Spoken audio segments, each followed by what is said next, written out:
Hello students, आज मैं normality को एक्सप्लेन करने जा रहा हूँ। इससे पहले के वीडियो में अपन ने मोलिलिटी, मोलेरिटी, मोल फ्रैक्शन को देखा। नॉर्मलिटी भी एक तरीका है किसी सॉल्यूशन के कंसंट्रेशन को एक्सप्रेस करने का।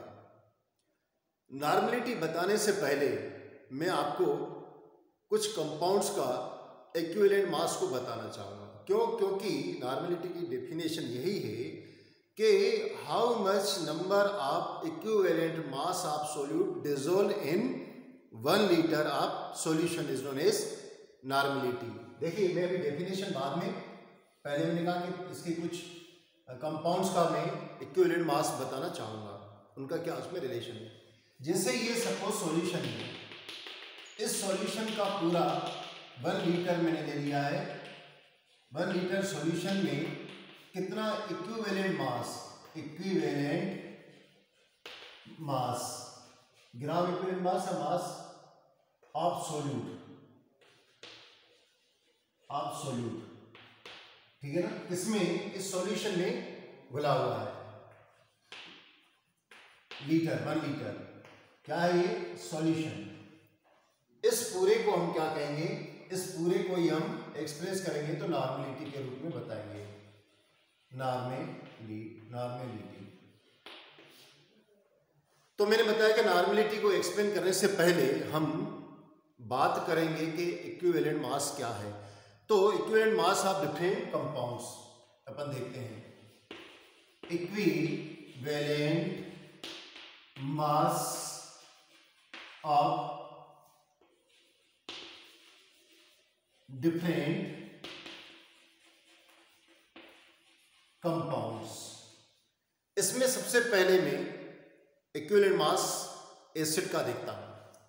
तो इक्विवेलेंट मास ऑफ एसिड्स क्या होता है? तो इसका आंसर यह है कि आप क्या करेंगे कि कोई भी एसिड दिया गया हो आपको, उस एसिड का आप मॉलिक्यूलर मास निकालेंगे। तो equivalent mass of acid equals to होगा molecular mass of n acids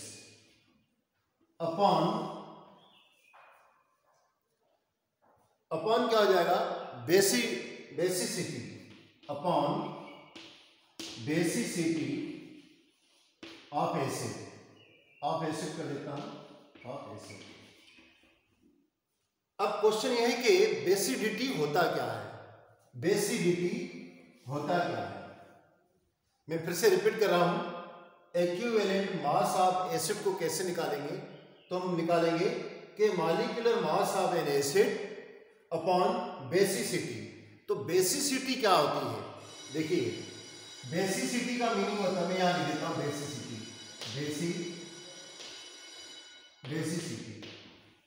basicity होता है कि कोई एसिड से कितने हाइड्रोजन के आयन को हम रिप्लेस कर सकते हैं। तो बेसिडिटी मीन्स के नंबर ऑफ रिमूवल या रिप्लेसेबल हाइड्रोजन आयन। क्या बोलेंगे अपन? Number of replaceable hydrogen ion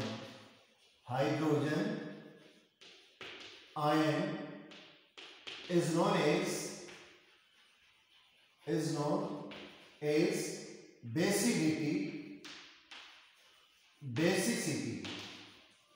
of that acid। तो ये बेसिसिटी होगी। मैं एक एग्जांपल से आपको और अच्छी तरह क्लियर कर देता हूं। जैसे इक्विवेलेंट मास निकालना है आपको हाइड्रोजन क्लोराइड का। एग्जांपल ले लेते हैं अपन। हाइड्रोजन क्लोराइड का आपको इक्विवेलेंट मास निकालना है। कैसे निकालेंगे? क्लोरीन का एटॉमिक मास कितना होता है? भाई क्लोरीन का एटॉमिक मास 30 5.5।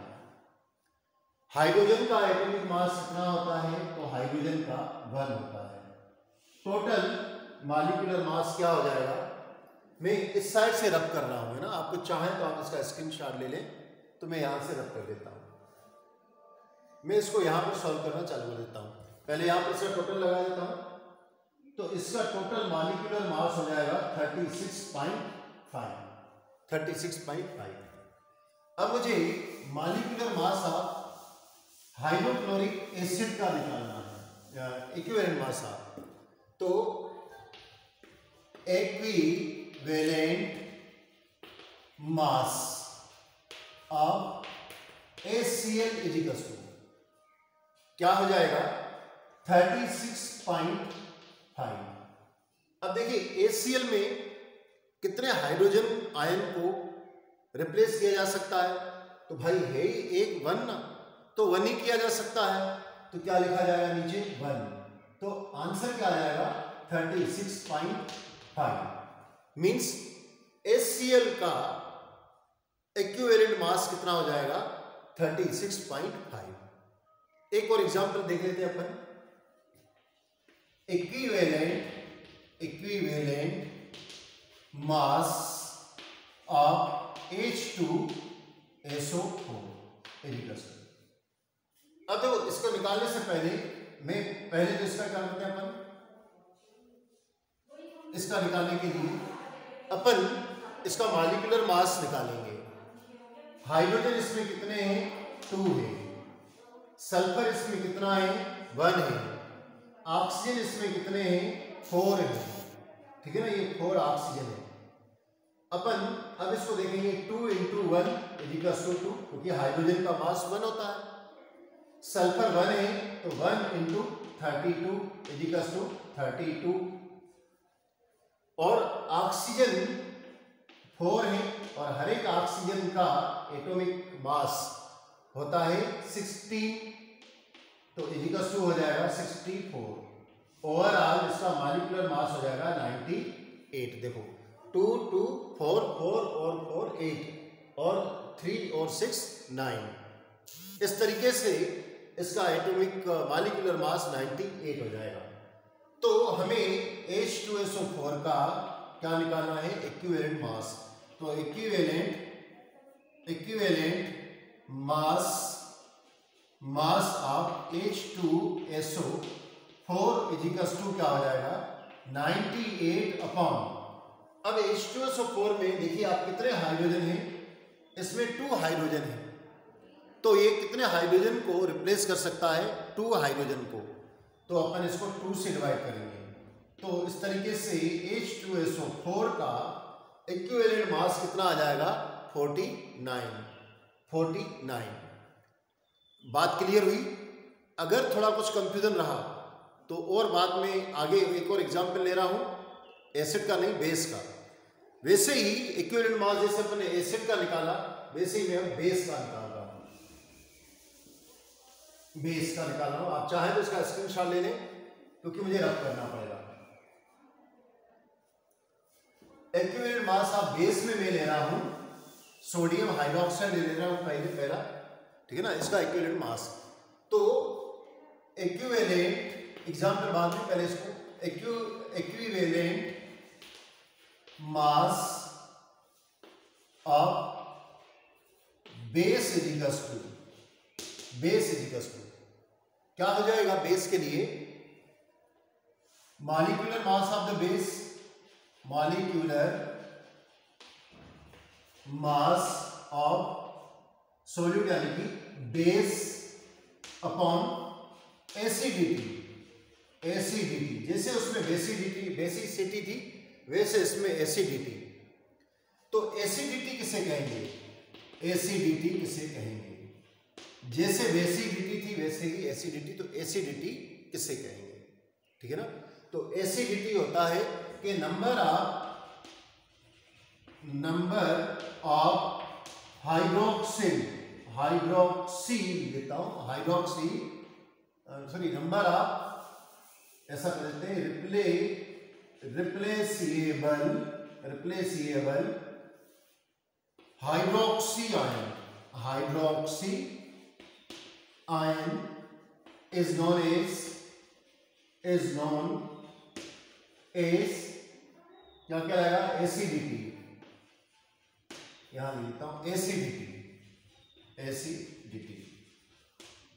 इसको एसिडिटी कहा जाएगा। फिर से बोल रहा हूं मैं, एसिडिटी किससे कहेंगे कि नंबर ऑफ हाइड्रोक्सी आयन जो कि रिप्लेस किए जाएं उसको हम उसकी एसिडिटी कहेंगे। अब किसी बेस का मुझे निकालना है क्या, इक्विवेलेंट मास, तो उस बेस का मॉलिक्यूलर मास लूंगा और उसमें देखूंगा कि कितने OH आयन हैं, उस OH आयन से उसको डिवाइड कर दूंगा तो मुझे उस बेस का इक्विवेलेंट मास आ जाएगा। एग्जाम्पल के लिए देख लेते हैं। For example equivalent mass of sodium hydroxide, gram equivalent मास भी बोलते हैं अपन, मैंने शॉर्ट में इक्विवेलेंट मास बोल रहा हूं, ग्राम इक्विवेलेंट मास इसका सोडियम हाइड्रोक्साइड। बिल्कुल वैसे सोडियम का एटॉमिक मास कितना होता है, एक सोडियम का 23, ऑक्सीजन का कितना होता है भाई 16 होता है, हाइड्रोजन का कितना होता है 1 होता है, तो टोटल कितना हो जाएगा 40। अब equivalent of sodium hydroxide is equals to molecular mass कितना है 40, तो भाई मैंने लिख दिया यहां 40। अब इसमें कितने OH आयन रिप्लेस हो सकते हैं, तो भाई OH आयन है कितने इसमें 1 है, तो 1 हो सकते हैं, तो यहां पर 1, तो इजिकल्स टू क्या आ जाएगा 40। तो ग्राम equivalent mass of sodium hydroxide is 40। मेरे ख्याल से क्लियर हो गया होगा आपको। एक और एग्जांपल अगर देखें अपन, तो इक्विवेलेंट मास ऑफ, सपोज मैं निकाल रहा हूं इक्विवेलेंट मास ऑफ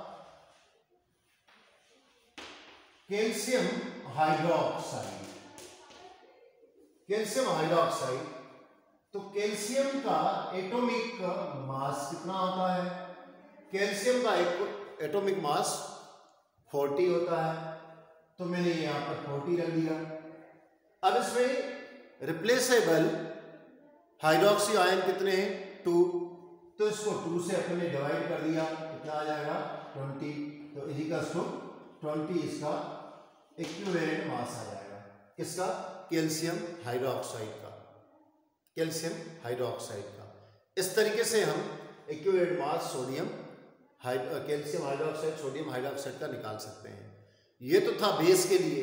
अब कोई अगर सॉल्ट है तो उसका अपन इक्विवेलेंट मास कैसे फाइंड आउट करेंगे, तो equivalent mass of gram equivalent mass of salt निकाल रहे हैं अपन।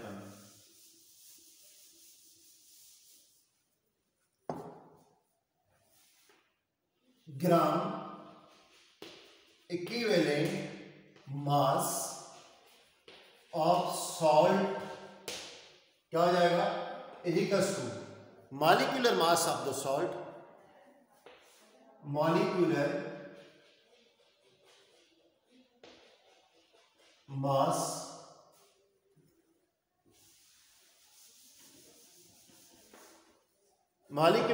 ऑफ सॉल्ट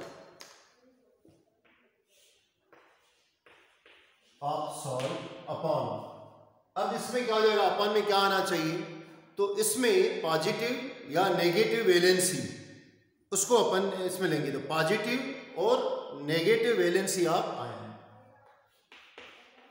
पॉजिटिव और नेगेटिव वैलेंसी ऑफ आयन, तो उसके इस तरीके से अपन इसको निकाल सकते हैं। सॉल्ट के लिए हम इक्विवेलेंट मास को निकाल सकते हैं। ऐसे ही equivalent mass gram equivalent mass of, हम आयन का निकालते हैं, आयन, ठीक है ना। अगर आयन का निकालना है, मास ऑफ आयन का निकालना है, तो कैसे निकालेंगे अपन, atomic mass upon charge on ion या चार्ज ऑन एट। तो ये gram equivalent mass of ion आ जाएगा। मेरे ख्याल से आपको बिल्कुल क्लियर हो गया है। तो इस तरीके से हम ग्राम इक्विवेलेंट मास बेस का, एसिड का, सॉल्ट का निकाल सकते हैं। और एक और वैसे होता है, एलिमेंट का भी होता है। तो एलिमेंट के लिए भी क्या निकालेंगे, एटॉमिक मास ऑफ एलिमेंट जो भी लिया उसका एटॉमिक मास, और दूसरा उसकी वैलेंसी कितनी है, तो वैलेंसी ऑफ दैट एलिमेंट्स, उस एलिमेंट्स की कितनी वैलेंसी है उससे डिवाइड करेंगे तो इक्विवेलेंट मास ऑफ एलिमेंट का भी आ जाएगा। अब अपन इक्विवेलेंट मास को समझ चुके, तो नॉर्मेलिटी किसे कहते हैं, तो नॉर्मेलिटी क्या होती है उसको देखें अपन। Normality that is means number of equivalent mass of solute, number of equivalent of solute dissolved in 1 liter of solution is known as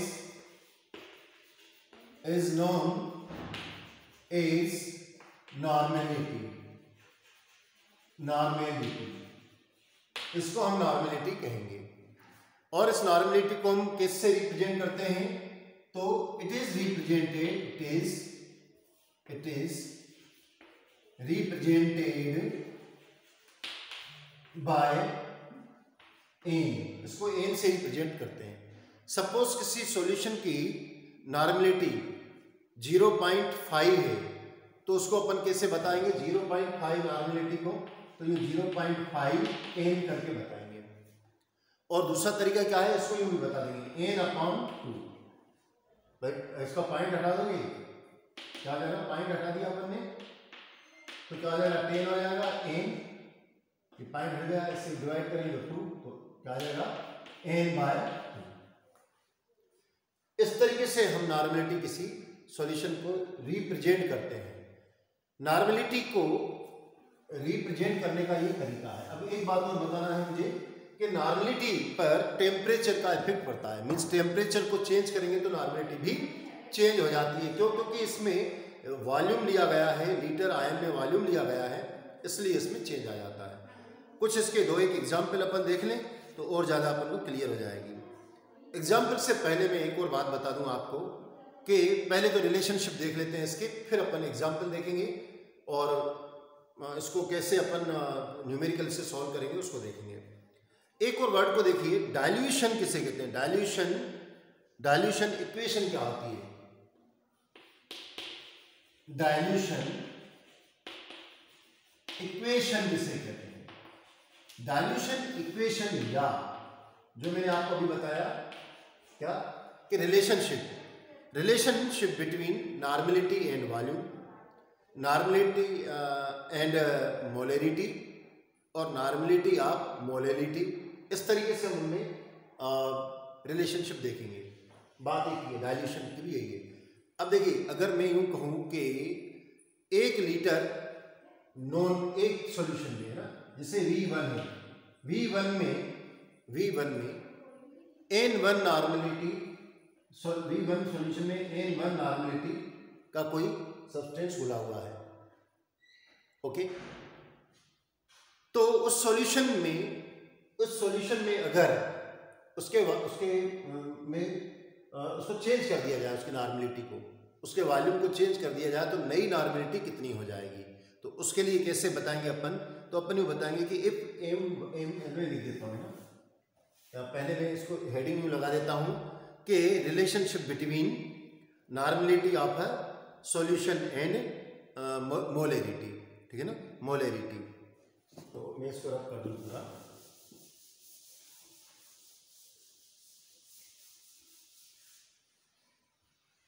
normality of a solution normality of a solution is equal to क्या आ जाएगी, molarity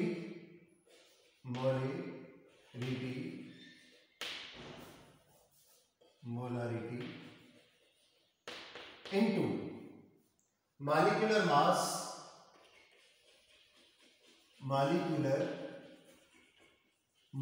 upon equivalent mass. ठीक है ना। अब equivalent mass किसका है, जिसके लिए अपन निकाल रहे हैं उसके लिए है ये। ठीक है ना। दूसरा, सपोज ये अगर अब यहाँ पर मैंने कहा मोलरिटी, अब ये एसिड की भी हो सकती है, बेस की भी हो सकती है, जिसकी भी होगी। अगर एसिड की होती तो भी अपन यहाँ पे मॉलिक्यूलर मास अपन इक्विवेलेंट मास। क्लियर। तो ये इसमें रिलेशनशिप है। तो रिलेशनशिप अपन नॉर्मेलिटी का मोलरिटी के साथ और वॉल्यूम के साथ देखना चाहेंगे अपन। तो पहले अपन ले लेते हैं इसको वॉल्यूम के साथ। तो suppose if V1 mole of mole के नाम V1 of solution of normality react N1 if V1 solution of normality N1 exactly reacts with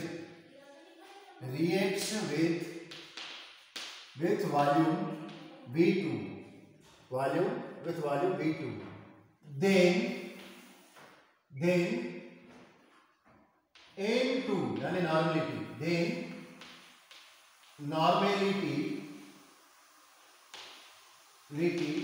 N2 will be N2 कैसे हो जाएगी। अब देखो यही अपन को टाइट्रेशन लैब में करने के लिए दिया जाता है। अपन को नॉन सपोज ये पहला दिया जाता है, ये हो जाएगा N1 V1 equals to N2 V2। 11th में अपन देख के आए होंगे और नहीं भी देख के आए होंगे तो मैं थोड़ा आपको एक्सप्लेन कर देता हूँ। N1 नॉर्मेलिटी वाला बना हुआ सॉल्यूशन आपको टीचर दे देता है। ठीक है ना। एक नोन होता है, नोन दे दिया और उसमें फिर उसका वॉल्यूम भी बता दिया आपको कितना है, वॉल्यूम भी पता चल गया उसका। मैंने यहाँ पर लिख दिया V1 होगा। ठीक है ना। पीपेट से अपन ने जितना वॉल्यूम दिया वो उसका वॉल्यूम, वो आपका नॉन वाला वॉल्यूम हो गया। और वो खुद बताएंगे सर कि आपको N/10 N/30 जो भी आपको बताएंगे तो वो भी आपको वैल्यू दे दी गई। कह रहा है कि V2, तो V2 अपन उसमें से जो ब्यूरेट में से आप निकालोगे सॉल्यूशन वो V2 हो जाएगा, उसकी वैल्यू रख दोगे तो नॉर्मेलिटी आ जाएगी। मतलब ये N2 निकालने का ये इनका रिलेशन होता है। एक एग्जाम्पल से और क्लियर हो जाएगा। मैं एग्जाम्पल इसमें दे देता हूँ, पहले क्वेश्चन लिख देता हूँ एग्जाम्पल के लिए। क्वेश्चन क्या है कि क्वेश्चन है कि calculate the volume of water require for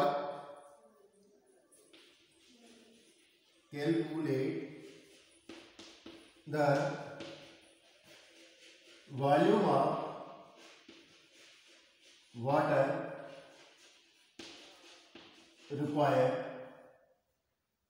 water required for changing normality of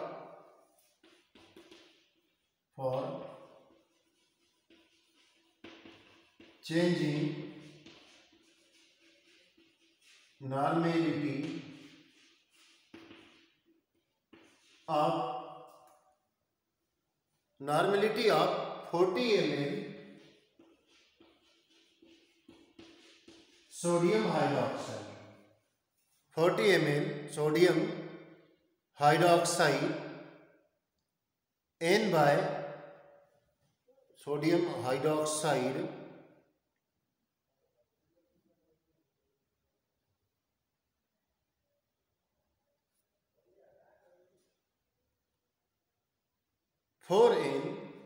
sodium hydroxide of 4N to 1/10 N N. अब देखो इसमें क्या है कि आपको सब क्या कह रहा है कि वॉल्यूम को आप V1 आपको दे रहा है,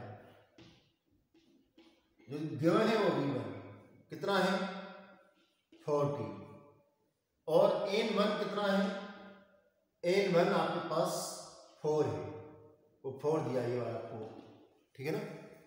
और क्या दे रहा है अपन को, N2 दे रहा है, N2 1/10 दे रहा है, और कह रहा है कि V2 को फाइंड आउट करिए। तो कैसे अपन करेंगे, N1 V1 = N2 V2। N1 की वैल्यू 4 into V1 की वैल्यू 40 = N2 की वैल्यू 1/10 V2। तो क्या हो जाएगा, V2 = ये क्रॉस मल्टीप्लाई इधर चला जाएगा, तो 4 into 40 into 10, ठीक है ना। तो क्या हो जाएगा, V2 = 1600 mA। इसका आपका आंसर हो जाएगा। इस फार्मूले के थ्रू अपन ऐसे निकाल सकते हैं। आप इसका चाहें तो स्क्रीनशॉट ले लें, मैं इसको रब कर रहा हूं। एक और एग्जांपल मैं करवाऊंगा। ये मैंने वॉल्यूम निकालने का बताया, अब नॉर्मलिटी निकालने का ही एक और एग्जांपल बता रहा हूं। क्वेश्चन है कि calculate the normality of a solution की नॉर्मलिटी निकालनी है कितनी, कि 20 cc of 10 N HCl is dissolved in 1 liter। मैं लिख रहा हूं 20 cc HCl of 10 N is dissolved in 1 liter। 1 liter। Calculate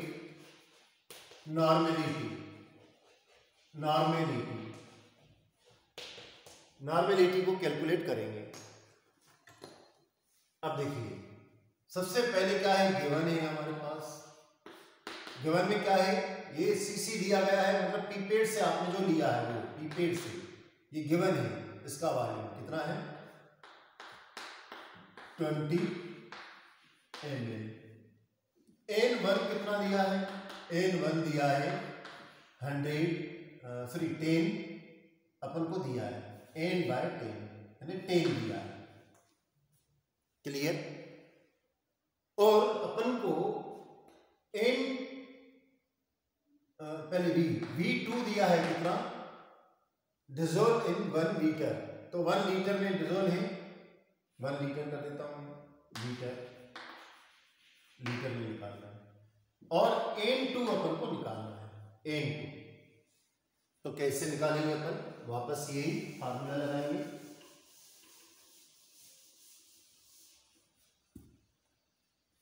इसको फाइंड आउट करना है। तो V1 N1 पहले N1 को पहले लिख देता हूं, N1 V1 N2 V2। N1 कितना है 10 और V1 कितना है 20 ये कितना है N2 निकालना है, ये कितना है 1 लीटर। तो N2 क्या हो जाएगा, N2 200। नॉर्मलिटी इसकी 200 हो जाएगी। इस तरीके से अपन को नॉर्मलिटी निकालनी है, क्लियर। अब ये जो नॉर्मलिटी अपन ने, क्योंकि 1 लीटर में दी है, अगर ये मिलीलीटर में दी हुई होती तो हम क्या करते, हम इसको 1000 से डिवाइड कर देते। ये क्या है लीटर में, पर लीटर। और अगर मिलीलीटर में देना होता तो 200/1000 से डिवाइड कर देंगे, तो अपना आता N2 0.2 ml में आ जाते हैं। इस तरीके से हम नॉर्मेलिटी को फाइंड आउट कर सकते हैं और प्रैक्टिकल में भी अपन को करवाते हैं।